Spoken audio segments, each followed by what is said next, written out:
Movie start होती है और हमें लंदन का एक सीन दिखाया जाता है जहाँ पर कुछ कंस्ट्रक्शन वर्कर्स को एक नाइट की कब्र मिलती है जिसे सन 1127 में एक रेड जेम के साथ दफना दिया गया था। नेक्स्ट सीन में हमें एक आदमी दिखाया जाता है जिसका नाम हेनरी था। उसे जैसे ही इस कब्र के बारे में पता चलता है तो वो वहाँ पर आता है और वहाँ के वर्कर्स को कुछ पैसे देता है और कहता है कि ये जगह छोड़ दो। उसके बाद वो कहता है कि सच कभी छुपता नहीं है, उसे बाहर आकर ही रहना होता है। उसके बाद वो एक स्टोरी सुनाने लगता है जिसमें वो एक इजिप्ट की प्रिंसेस एमेनेट के बारे में बताने लगता है जो कि एक बहुत तेज और अच्छी वॉरियर थी यानी जंगजू थी। वो इजिप्ट के किंग फिरौन की एक ही बेटी थी और फिरौन के बाद इजिप्ट पर उसी का हक बनता था। कुछ देर बाद फिरौन की दूसरी वाइफ से एक बेटा होता है जिसने आगे जाकर उसका वारिस बनना था। एमेनेट को देखकर ये बहुत गुस्सा आता है क्योंकि अब उसके हाथों से ये सब चला जाएगा और वो इजिप्ट की वारिस भी नहीं रहेगी। वो उनसे रिवेंज यानी बदला लेने का सोचती है और डेथ डीमन यानी मौत के शैतान से समझौता करती है यानी कंप्रोमाइज करती है कि वो इस दुनिया में उस शैतान को लेकर आएगी और खुद भी यहाँ पर रूल करेगी। उसके बाद वो अपने फादर और उसके बेटे को मार देती है। अब वो शैतान को इस दुनिया में लाने के लिए एक इंसान को चूज करती है जिसके जरिए वो उसे इस दुनिया में ला सके, लेकिन ऐसा करने से पहले ही उसे जिंदा पकड़ लिया जाता है और एक मम्मी के रूप में इजिप्ट से दूर कहीं दफना दिया जाता है जहाँ वो सालों से दफन है। सीन चेंज होता है और प्रेजेंट टाइम दिखाया जाता है जहाँ इराक में दो ऑफिसर्स निक और क्रिस टेररिस्ट पर अटैक कर रहे होते हैं। टेररिस्ट पे उन्हें मारने की लातादाद यानी काउंटलेस कोशिशें करते हैं लेकिन वो किसी तरह अपनी जान बचाकर वहाँ से भाग जाते हैं। उसके बाद वो लोग देखते हैं कि बॉम्बिंग से जहाँ वो गिरे थे वहाँ पर एक मकबरा बन गया है और जमीन के नीचे है। निक वहाँ जा ही रहा होता है कि उनका सीनियर ऑफिसर आता है और उन्हें वहाँ जाने से रोकता है। दोनों में खूब बहस होती है और तभी वहाँ पर जेनिफर यानी जेनी आ जाती है जो कि आर्कियोलॉजिस्ट है और वो निक को स्लैप करती है कि तुम हिस्ट्री के साथ क्यों खेल रहे हो। खैर फिर सीनियर ऑफिसर से इजाजत लेकर वो तीनों उस केव के अंदर जाते हैं यानी वो अंडरग्राउंड जगह जो उन्होंने डिस्कवर की थी। वो देखते हैं कि वहाँ हर तरफ भरा हुआ पारा है यानी मरकरी है जो किसी को भी उसके अंदर जाने से रोक रहा था। असल में वो कोई मकबरा नहीं था बल्कि एक लेक था जिसकी हिफाजत के लिए वहाँ पर बहुत सारे गार्ड्स थे जिनको चेन से बांधा गया था।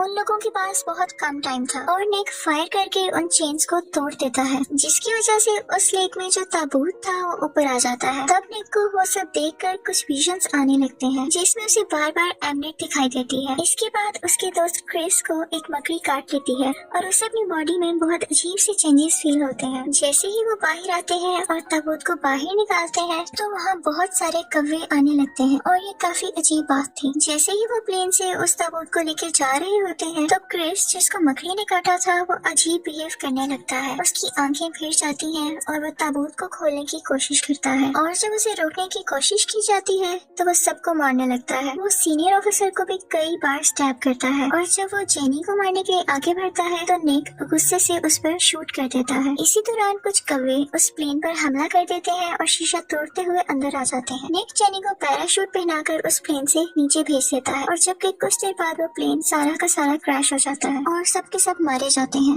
और उसके बाद मॉर्ग में जब सब लाशें पड़ी होती हैं यानी सब डेड बॉडीज वहाँ होती हैं तो उसमें से निक एकदम जिंदा हो जाता है। जैसे ही वो सेंसेस में आता है तो उसके सामने उसका मरा हुआ दोस्त आ जाता है। वो उसे बताता है कि एमनेट तुम्हें यूज कर रही है और तुम्हारे जरिए वो मौत के शैतान को इस दुनिया में लाना चाहती है। सीन चेंज होता है और हमें दिखाया जाता है कि एमनेट ताबूत से बाहर आ चुकी है और वहाँ पर सब लोगों को मारकर खुद को ताकतवर और पावरफुल कर रही होती है ताकि वो पहले जैसी बन सके। उसके बाद निक जेनी से मिलता है। वो उससे पूछती है कि प्लेन क्रैश होने के बाद तुम जिंदा कैसे बच गए, इवन उसकी बॉडी पर कोई निशान भी नहीं है। वो उसे फर्दर बताती है कि वो एक आर्कियोलॉजिस्ट ग्रुप के लिए काम करती है जहाँ उसे पता चला था कि किसी प्रिंसेस के नाम को हिस्ट्री से हटा दिया गया था और अब वो किसी खंजर को ढूंढ रहे हैं जो शैतान का है और उस पर एक रेड जेम भी लगा हुआ है। यहाँ पर बताया जाता है कि वो खंजर और रेड जेम उस शैतान को ताकत देते हैं। ये सब उसी नाइट की किताब में से मिला था जिसको दफना दिया गया था उसी रेड जेम के साथ क्योंकि उसने वो रेड जेम चोरी किया था। वो कहती है कि कुछ ही टाइम पहले उसकी कब्र लंदन में पाई गई है तो वो रेड जेम भी वहाँ पर जरूर ताबूत मौजूद होगा। वो बताती है कि ये मकबरा एमनेट तक लेकर जाता है जो इजिप्ट की प्रिंसेस थी। वो बताती है कि उसने क्यों अपने फादर और उसके बेटे को कत्ल किया था। वो भी इसे कुछ बता ही रही होती है कि निक का फ्रेंड क्रिस उसे बुलाता है। वो उसे बताता है कि वो दोनों इमॉर्टल हैं, यानी वो जिंदा ही रहेंगे हमेशा, और तुम इसीलिए प्लेन क्रैश में बच गए हो और तुम्हें इसी के मुताबिक चलना होगा वरना अच्छा नहीं होगा। इसके बाद जेनी को अपने सीनियर की कॉल आती है। वो कहता है कि निक को अपने साथ लेकर यहाँ आओ। जेनी निक को अपने साथ चलने के लिए कहती है, लेकिन निक कहता है कि हमें पहले उस ताबूत के पास जाना चाहिए। वो लोग उस ताबूत के पास जा रहे होते हैं कि देखते हैं कि एमनेट काफी लोगों को मारकर खुद पावरफुल हो रही होती है और वो निक पर अटैक करने लगती है। लेकिन जैसे ही वो उसे खंजर से मारने लगती है तो देखती है कि खंजर के ऊपर लगा रेड जेम मिसिंग है।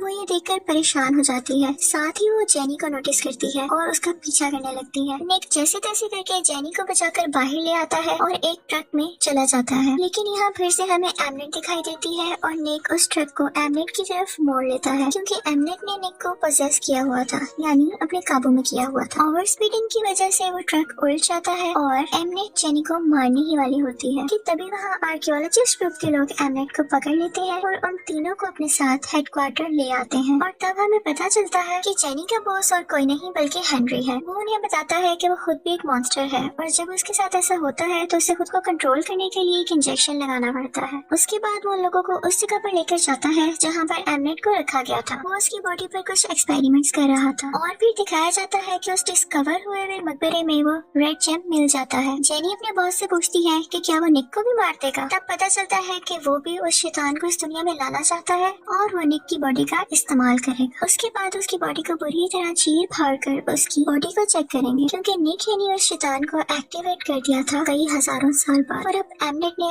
उसे ही चूज किया है उस शैतान को इस दुनिया में बुलाने के लिए। इसीलिए वो लोग निक को मारना चाहते हैं। दूसरी तरफ एमिनेट एक कीड़े की मदद से उनके एक आदमी को अपने काबू में कर लेती है और खुद को आजाद करवा लेती है। उसके बाद निक को हेनरी की ये बातें सुनकर बहुत गुस्सा आता है और वो हेनरी से उसका इंजेक्शन छीन लेता है। कुछ देर बाद हेनरी एक मॉन्स्टर में बदलने लगता है। ये देखते ही निक उसको उसका इंजेक्शन लगा देता है जिसके बाद वो फिर से नॉर्मल हो जाता है। उसके बाद निक और जेनी उस रेड जेम को डिस्ट्रॉय करने के लिए जाते हैं। एमिनेट भी अब पूरी तरह आजाद हो चुकी होती है और वो इजिप्ट के रेड को बुलाती है और ऑर्डर देती है कि वो किसी भी तरह निक को ढूंढ कर लाए। उसके बाद लंदन में एक बहुत बड़ा तूफान आ जाता है और निक और जेनी किसी तरह अपनी जान बचाते हुए एक अंडरग्राउंड टनल में चले जाते हैं। उसके बाद एमिनेट उस जगह पर जाती है जहाँ पर उनको वो मकबरा मिला था। वहाँ वो सारे मुर्दा लोगों को जिंदा कर देती है। वहाँ वो सभी गार्ड्स को मारकर उस रेड जेम को हासिल कर लेती है और दूसरी तरफ टनल में निक और जेनी के पीछे वो मुर्दा लोग लग जाते हैं और दीवार तोड़कर उन दोनों को पानी में धक्का दे देते हैं। कुछ ही देर में एमिनेट जेनी को पानी के अंदर से खींच लेती है और वो बेहोश हो जाती है। निक किसी तरह उसे बचाकर पानी से बाहर ले आता है और वहाँ उसे एमिनेट के लोग पकड़ लेते हैं। एमिनेट निक को मारने के लिए वो खंजर लेकर उसके पास जाती है और दोनों में बहुत लड़ाई होती है। निक दूर जाकर गिरता है और फिर एमिनेट देखती है कि वो खंजर निक के पास है। फिर निक उस जेम को तोड़ने ही वाला होता है तो एमिनेट उसे रोक देती है और रिक्वेस्ट करती है कि ऐसा मत करो, इसकी वजह से तुम हमेशा जिंदा रहने वाले गॉड बन सकते हो और तुम्हारे पास दुनिया की हर ताकत होगी और तुम दुनिया पर रूल करोगे, इसलिए ये तुम मुझे दे दो। निक अचानक से उस खंजर से अपने आप को मार लेता है और एमिनेट परेशान हो जाती है और फिर निक के अंदर उस डेड डीमन यानी मौत के शैतान की सारी क्वालिटीज आ जाती हैं और पावर्स भी आ जाती हैं और वो निक पर अपना कब्जा कर लेता है। लेकिन जैसे ही निक की नजर जेनी पर पड़ती है उसे कुछ मेमोरीज आने लगती हैं और वो फिर से खुद पर अपना कंट्रोल पा लेता है और वो फिर खुद पे कंट्रोल करके एमिनेट को मार देता है और जेनी को ठीक करने में कामयाब हो जाता है और जेनी होश में आ जाती है। सीन चेंज होता है और दिखाते हैं कि अब वो इजिप्ट चला गया है और उसने अपने मरे हुए दोस्त क्रिस को भी फिर से जिंदा कर दिया है और अब वो नए रास्ते की तलाश में था। इसी के साथ मूवी खत्म हो जाती है। I hope you like it. Thank you.